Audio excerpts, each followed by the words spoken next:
নমস্কাৰ আপোনালোকে চাই আছে অসম সংবাদ 24 ঘণ্টা।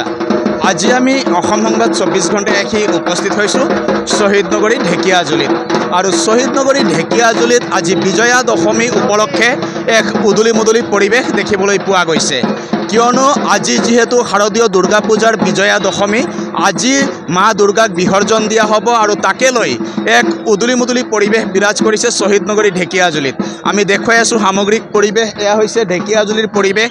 ঢেকিয়াজুলিত ইতিমধ্যে বিভিন্ন প্ৰান্তৰ পৰা ভক্তপ্ৰাণ ৰাইজ আহিছে, কিয়নো আজি যেহেতু মা দেৱী দুৰ্গাক বিসৰ্জন দিয়া হ'ব আৰু তাৰ কাৰণেই আজি এনেদৰে শাৰদীয় দুৰ্গা পূজাৰ যি বিসৰ্জনৰ প্ৰস্তুতি চলিছে ঢেকিয়াজুলিত। আৰু এনেদৰে পূজা সমিতিসমূহে নিজৰ নিজৰ যি গোসাঁই আনি লগত লৈ তেখেতলোকে ৰেলী কৰি আগবাঢ়িছে। সঁচাই এক সুন্দৰ পৰিৱেশ বিৰাজ কৰিছে শহীদ নগৰী ঢেকিয়াজুলিত।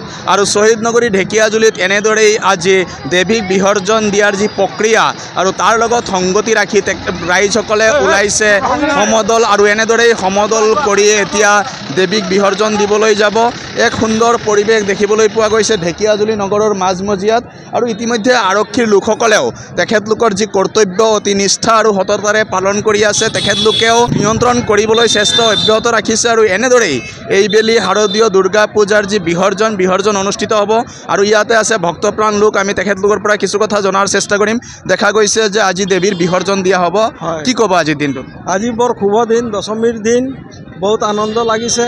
ভাষণ হৈ আছে, সব মানে কোনো শান্তিৰে ভাষণ হৈছে, কোনো হেৰি নাই, বহুত আনন্দিত আমি।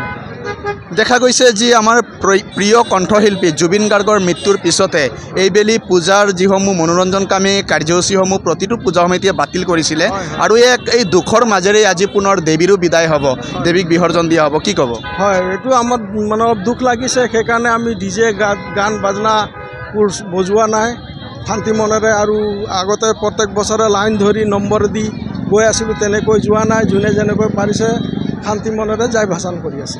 হয়, ইতিমধ্যে শুনিলে যিহেতু এইবেলি শাৰদীয় দুৰ্গা পূজাৰ প্ৰাক্ষণতে যি কণ্ঠশিল্পী জুবিন গাৰ্গৰ মৃত্যু হৈছিল, আৰু জুবিন গাৰ্গৰ মৃত্যুৰ পিছতে এক শোকাকুল পৰিৱেশৰ সৃষ্টি হৈছিল সমগ্ৰ ৰাজ্যজুৰি।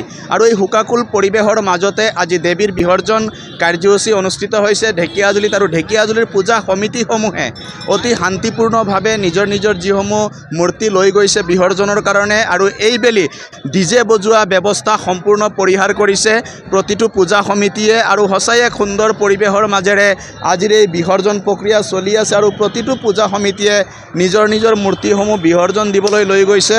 আৰু আমি দেখুৱালোঁ সামগ্ৰিক পৰিৱেশ। এয়া হৈছে ঢেকিয়াজুলি নগৰৰ পৰিৱেশ, কি ক'ব আজিৰ দিনটোত?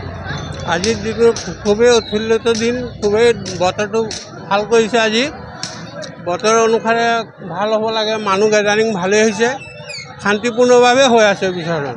হয়, ইতিমধ্যে শুনিলে প্ৰতিগৰাকী ভক্তই জনাইছে আজি শান্তিপূৰ্ণভাৱে বিসৰ্জনৰ কাৰ্যসূচী চলিছে, কিয়নো জুবিনদাৰ মৃত্যুৰ পিছতে যিহেতু সকলোৱে কান্দোনত ভাঙি পৰিছিলে, আৰু জুবিনদাৰ মৃত্যুৰ পিছতে সকলোৱে কিছু নীতি নিয়মৰ মাধ্যমেৰে শাৰদীয় দুৰ্গা পূজা উদযাপন কৰিছিলে। আৰু আজি যিহেতু বিজয়া দশমী, এই বিজয়া দশমীৰ দিনটোত সকলোৱে শৃংখলাবদ্ধভাৱে আজি দেৱীৰ বিসৰ্জন দিবলৈ লৈ গৈছে। আৰু আমি দেখুৱালোঁ সামগ্ৰিক পৰিৱেশ।